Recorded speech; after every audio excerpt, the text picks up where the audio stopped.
Assalamualaikum warahmatullahi wabarakatuh. Baiklah teman-teman sekalian, kali ini kita akan mempelajari yaitu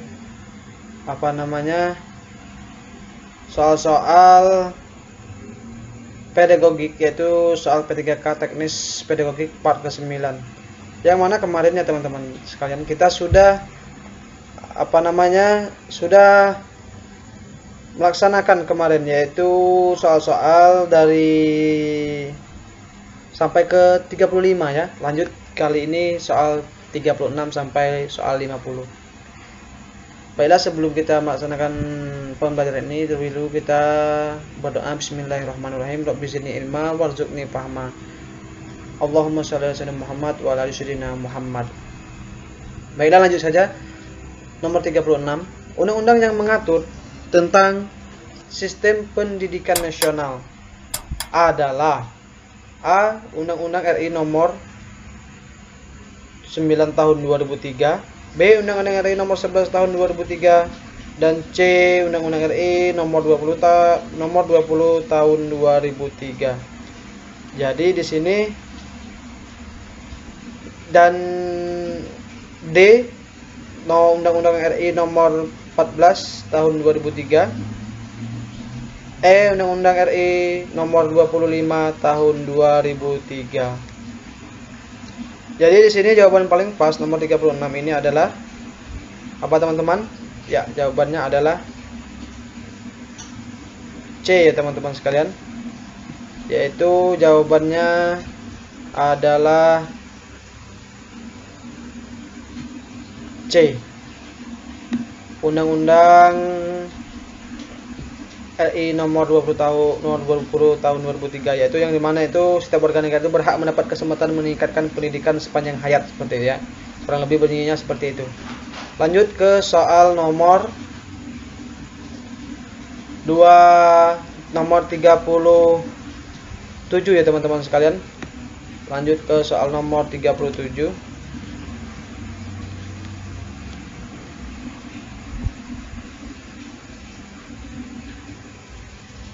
Nomor 37 yaitu Peraturan Menteri Pendidikan nomor 20 tahun 2007, yaitu mengatur tentang A. Standar penilaian pendidikan, B. Standar proses belajar mengajar, C. Penilaian berbasis kelas, dan E. Sertifikasi guru, dan D. seperti sertifikasi guru, dan E. yaitu guru dan dosen. Jadi di sini teman-teman jawabannya paling pas nomor 37 ini adalah, ya, jawabannya adalah apa teman-teman? Sudah ada yang tahu? Ya, jawabannya A ya teman-teman sekalian. Standar penilaian pendidikan. Nah, standar penilaian pendidikan ini yang dimaksud itu adalah ini ya.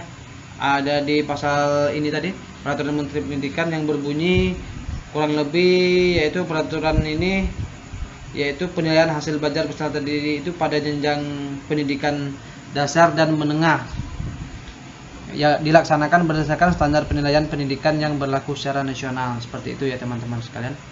Lanjut ke soal 38.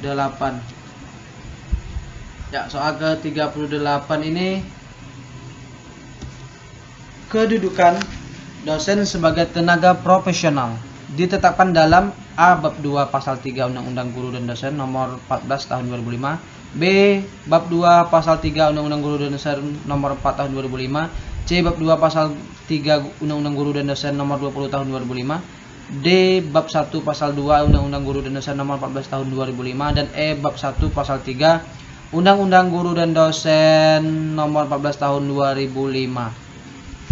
Ya, di sini jawaban paling pas, yaitu ya jawabannya adalah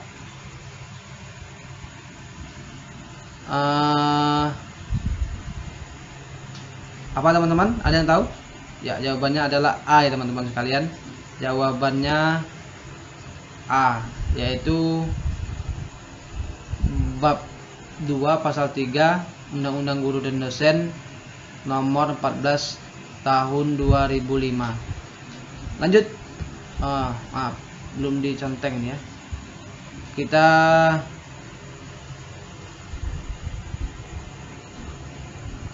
Ya, jawabannya tadi, ya jawabannya adalah A ya. Lanjut ke soal nomor 39. Dalam penyusunan butir soal penilaian terdapat beberapa tahap yang perlu diperhatikan.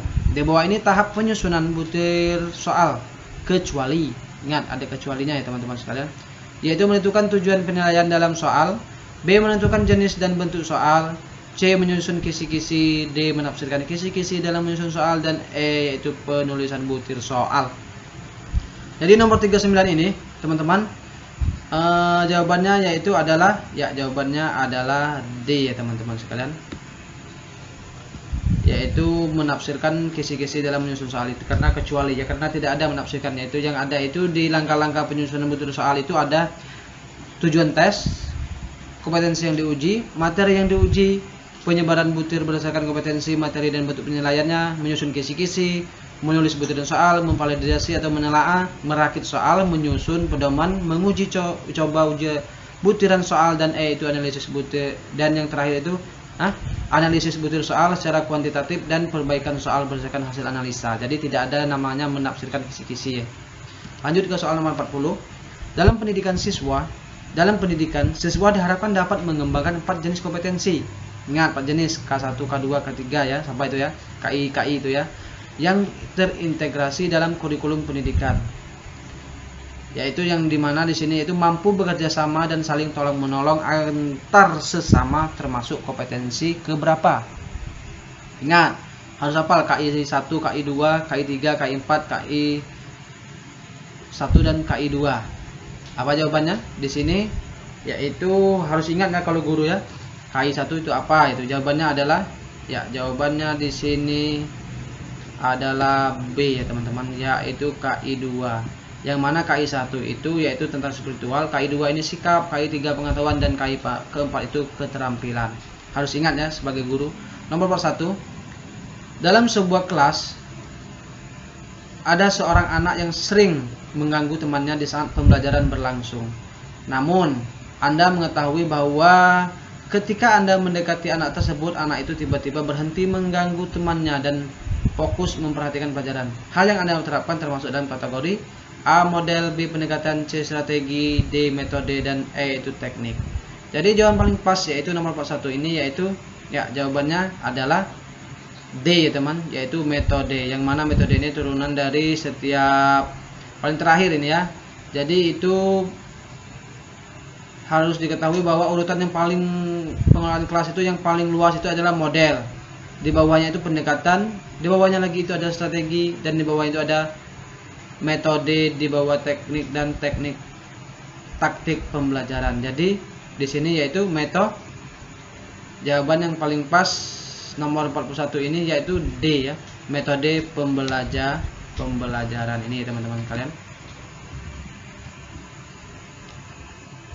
D. Lanjut ke 42. Media pembelajaran yang cocok untuk menjelaskan materi tentang Ken Arok dan Ken Dedes adalah, ingat medianya yang paling cocok seperti itu. A. Sejarah tokoh masyarakat Jawa. B. Sumber buku paket. C. Gambar peta dan globe. D. Video kisah Ken Arok dan Ken Dedes, dan E. Gambar candi. Jadi guru harus tahu ini ya, apa seperti itu. Ingat, media ditanyakan, ada kata kuncinya itu, ya jawabannya adalah nomor 42 ini D ya teman-teman sekalian, yaitu video kisah Ken Arok dan Ken Dedes, seperti itu. Bukan filmnya, video kisahnya saja, seperti itu ya. Lanjut ke soal nomor 43. Pemberian umpan balik jika siswa itu heterogen. Ingat, heterogen adalah representatif, komunitatif, kuantitatif, institusionalis, dan eksternal. Jadi umpan balik ini yang heterogen ini yaitu nomor 43 ini jawabannya adalah, ya jawabannya adalah E ya, external feedback, yaitu merupakan pemberian umpan balik jika siswa itu heterogen. Jadi jawaban paling pas di sini adalah E teman-teman sekalian. Lanjut ke soal 44. Pemberian umpan balik kepada peserta didik penting dilakukan untuk meningkatkan keberhasilan, memperbaiki kesalahan, membantu untuk mengungkapkan kesalahpahaman, menyarankan perbaikan tertentu. Jenis umpan balik jika siswa itu homogen adalah, yang menyarankan seperti itu, A representatif, B komunitatif, C kuantitatif. Lanjut ya, dari terus yaitu C quantitative feedback, D institutional feedback, dan E external feedback. Jadi jawaban paling pas di sini nomor 44 ini ya teman-teman sekalian, yaitu ya jawabannya adalah B cumulative feedback ya. Jadi nomor 44 ini jawabannya B teman-teman sekalian, cumulative feedback. Jadi harus paham ya. Nomor 45, pengamatan pertumbuhan pohon singkong merupakan penilaian. Ingat, merupakan penilaian apa? Kalau kita pengamatan, ingat ini pengamatan kinerja, B produk, C portofolio, D proyek, dan E praktik. Jadi 45 ini jawaban paling pas adalah ya jawabannya D ya teman-teman, yaitu proyek. Jadi sebagaimana proyek ini bunyinya yaitu bertujuan untuk mengembangkan dan memonitoring keterampilan siswa dalam merencanakan, menyelidiki, dan menganalisis proyek atau KKO seperti ini ya. Mengamati, mendiagnosis, mencari hubungan, mengeksplorasi, menyelidiki, dan menginvestigasi serta memecahkan masalah seperti itu. Lanjut ke soal nomor 46. Menyanyikan lagu Indonesia Raya merupakan penilaian. Nah, ini kemarin masuk kami ya di sini ya. Kalau kami kemarin itu ya menyanyikan lagu Indonesia Raya ini merupakan apa seperti itu. Ini banyak terjebak kita. Kinerja, B produk, C portofolio, D proyek, dan E praktik. Jadi nomor 6 ini yaitu paling pas adalah ya jawabannya adalah praktik. Yang mana praktik ini merupakan penilaian dalam menyanyikan lagu Indonesia Raya. Jadi langsung seperti itu guru mempraktikkan siswa-siswanya. Nomor 47. Membuat anyaman merupakan penilaian. Ingat, membuat A kinerja, B produk, C portofolio, D proyek, dan E praktik. Jadi 47 ini yaitu produk karena dia ada kata membuat. Kalau membuat ini yaitu merupakan penilaian produk. Terus nomor 48, siswa membuat laporan hasil pengamatan proses fotosintesis termasuk penilaian. Ingat, proses pengamatan. Jadi A kinerja, B produk, C portofolio, D proyek, dan E praktik. Jadi 48 ini jawabannya paling pas adalah ya jawabannya B, yaitu laporan hasil pengamatan proses fotosintesis itu merupakan termasuk penilaian produk. Jadi masuk ke B ya teman-teman sekalian. Jawabannya yaitu B, produk. Lanjut 49. Siswa diminta mengamati proses fotosintesis termasuk penilaian. Ingat, mengamati A kinerja, B produk, C portofolio, D proyek, dan E praktik. Ingat di sini ada kata mengamati. Nah, ini ya. Jadi jawaban yang paling pas 49 ini yaitu jawabannya adalah D. Yaitu proyek. Mengamati proses termasuk penilaian proyek. Nomor 50, kriteria atau acuan atau pedoman dasar dalam menentukan pencapaian minimal hasil belajar peserta didik. Peserta didik dinamakan yaitu A standar kompetensi lulusan, B standar batas minimum lulusan, C ambang batas, D nilai ketuntasan minimum, E kriteria ketuntasan minimal yaitu KKM. Jadi jawaban paling pas yaitu ya E teman-teman sekalian, yaitu KKM. Ingat ada kata kuncinya ya di sini, ada kriteria dan acuan atau pedoman dasar ini ya kata kuncinya. Jadi itu ya teman-teman sekalian, sampai kita mempelajari yaitu 15 soal ini dulu. Ini terakhir kita membahas yang pedagogik. Selanjutnya kita akan membahas yaitu soal-soal skolastik ya teman-teman sekalian, dan nanti ada manajerial juga mimin akan bahas. Terima kasih, lebih kurang mohon maaf. Wassalamualaikum warahmatullahi wabarakatuh. Jangan lupa like, subscribe, dan share ke teman-temannya supaya video ini dapat bermanfaat untuk semua. Terima kasih.